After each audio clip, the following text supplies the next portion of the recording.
What if the very institutions designed to protect us are, well, sometimes their own worst enemy? What happens if the real mission just gets lost in the shadows of power and politics? These aren't just hypotheticals. They're right at the heart of our deep dive today into Tim Weiner's really significant book, The Mission, the CIA in the 21st Century. And as you listen, you're actually experiencing something unique, a two-voice AI conversation powered by Google's NotebookLM. It's designed for deeper, more dynamic book analysis. Exactly. And we're not just planning to, summarize what Weiner wrote. Our goal here is to understand how he constructed his critique. Why are his methods, his rhetorical choices, so incredibly effective at pulling back the curtain on the CIA's journey?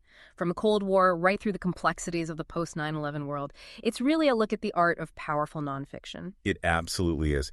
And when you tackle a subject like the CIA, so sensitive, so often hidden, credibility is everything, isn't it? Paramount, yeah. And Tim Weiner brings just a ton of it to the mission. I mean, we're talking about a Pulitzer Prize winning journalist, someone really known for meticulous investigative work on intelligence, national security. And this isn't his first rodeo either. His earlier book, Legacy of Ashes, which was also acclaimed, already cemented his reputation. So people listen when he writes about this stuff. Right.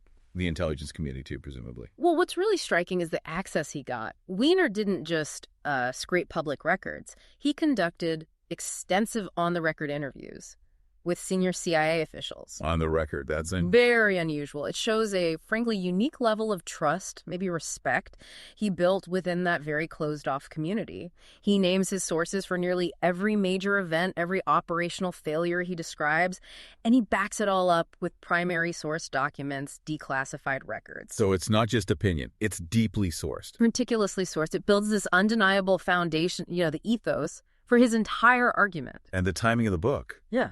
Wow, it lands right in the middle of all these ongoing, intense debates about intelligence, national security, government oversight, especially everything that ramped up after 9/11. Absolutely. His story starts around the end of the Cold War, when the agency was kind of searching for its purpose, and goes right up through different presidencies into, recent history. So it directly tackles those really tough questions we've all had about the CIA's effectiveness, its morality, things like the torture debates, the intelligence failures leading up to wars. Exactly. It responds directly to those public failures and controversies. So putting it together, his strong credibility, the unique access, the timing, it makes this book a pretty critical lens for understanding recent American intelligence history, doesn't it?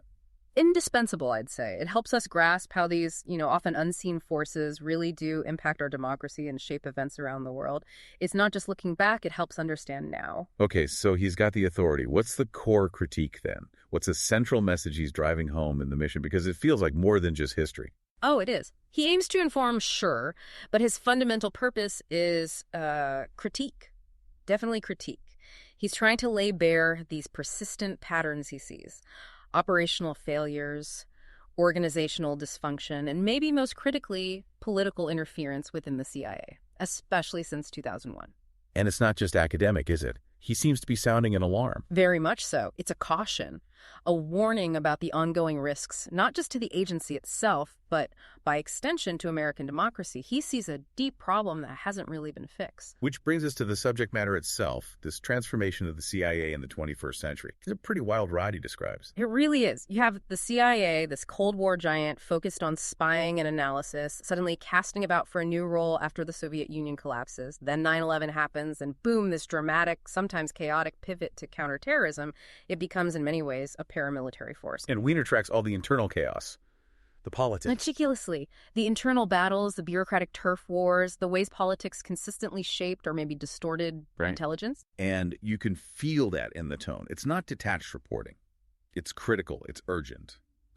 Frankly, it's often quite unsettling to read. Yes, that's deliberate. He blends that journalistic clarity, that precision, with a real narrative urgency. He wants you to feel the weight, the consequences of these intelligence failures, the political pressures, the human cost. So the core argument is that this shift, this transformation away from traditional intelligence towards paramilitary operations, compounded by political interference. Right. That combination ultimately cost lives, eroded trust, maybe even damage the agency's purpose. That's precisely his argument. He paints this picture of an institution that's sort of lost its way, increasingly driven by kinetic action, by drone strikes and raids, rather than its original goal of objective intelligence analysis and covert influence. It's a narrative of, well, institutional drift.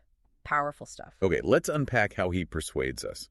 Because it's more than just laying out facts. He's crafting an argument, an experience, really. He uses both emotion and logic, pathos and logos. He does, quite skillfully. On the emotional side, the pathos. It's incredibly strong. He doesn't just list failures. He tells these deeply personal stories. Agents, operations gone wrong. Mm-hmm. It brings the human cost right to the forefront. Exactly. It's not abstract policy. It's about real people. The descriptions of the chaos after 9/11, the torture controversies, the unintended deaths. It evokes real shock, maybe grief, definitely concern, especially because he often names names, those involved or those lost. And that taps into broader anxieties, doesn't it? About privacy, justice, the health of democracy when agencies get, let's say, messy or operate without sufficient checks. Definitely. But it's not just emotion, is it? Yeah. He anchors it all in logic, in evidence, the logos. Absolutely. That's crucial. The emotional impact is balanced with just rigorous logical structure. The book follows a largely chronological path, but uses these detailed case studies. He presents just a mountain of evidence, declassified documents he obtained, those on-the-record interviews, public records. So if he's not just saying things went wrong, he's showing how. Precisely. He supports his arguments with specifics, names, dates, consequences. He details the decision-making failures, the operational errors, the points where oversight broke down, and he draws clear lines, like the cause and effect between flawed intelligence and, say, the Iraq War. It's very systematic. And for us, as readers trying to think critically, understanding that balance is key, isn't it? How he weaves the compelling human stories with the hard evidence. It makes the book both gripping and intellectually demanding. You feel the impact, but you also understand the chain of events, the evidence behind the claims. Let's talk a bit more about his writing style, his craft. Yeah. Because that's a big part of why it lands so effectively. It really is. His language is very direct, often vivid, sometimes stark. He avoids dense academic jargon, which makes complex material surprisingly accessible to a general reader. Keeps you reading, even when it's dense. Right. And he varies his sentence structure, short, punchy sentences mixed with longer, more descriptive passages. It helps control the pacing, matching the intensity of what he's describing. Almost like a thriller at times, but grounded, in fact. And the imagery he uses can be really powerful. I remember him calling the agency a medieval city. Yes. That kind of metaphor works so well. It instantly conveys that sense of an insular, secretive, maybe even archaic culture within the CIA, helps you visualize the internal world. Structurally, you mentioned it's mostly chronological, but he breaks that up. He does. It provides a clear timeline, but then he pauses for these deeper analytical dives into major crises, 9/11, the WMD hunt, the rise of drones. He also uses techniques like repetition, parallelism to hammer home recurring themes, like the constant institutional dysfunction or that tension between pure intelligence and what policymakers want to hear. And that contrast between the stated mission and what actually happened comes up again and again, right? Yeah. Especially with the shift to counterterrorism. Constantly. It's a central thread. And just as we're getting into Weiner's really masterful techniques here, this seems like a good moment to mention, if you enjoy this kind of deep analysis, check out Mindful Moments. That's our YouTube channel, also offering AI book analysis aimed at inspiring reflection and rational thought. Another great resource. Good point. And Weiner uses even more subtle rhetorical tools, too. Illusion, for instance.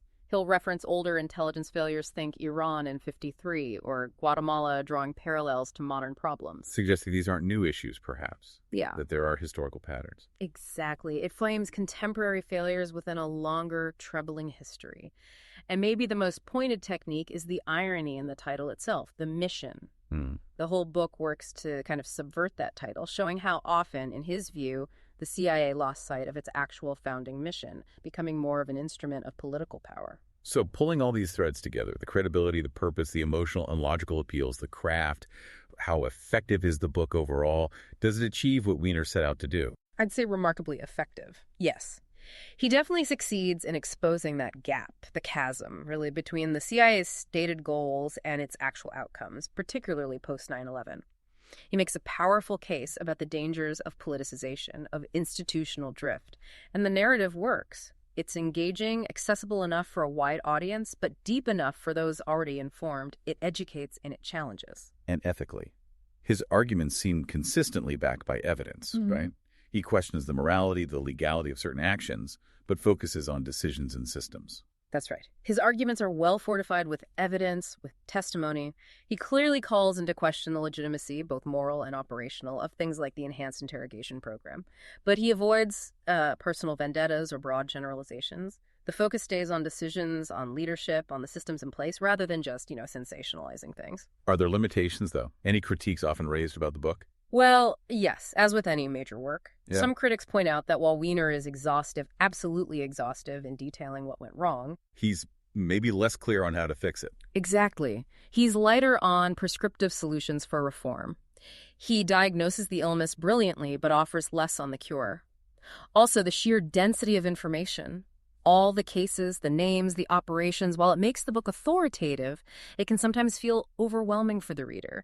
It demands close attention to keep track of all the threads. Which raises a really important question for us, the readers, doesn't it? If the book shows what's broken, but not how to fix it, what's our role?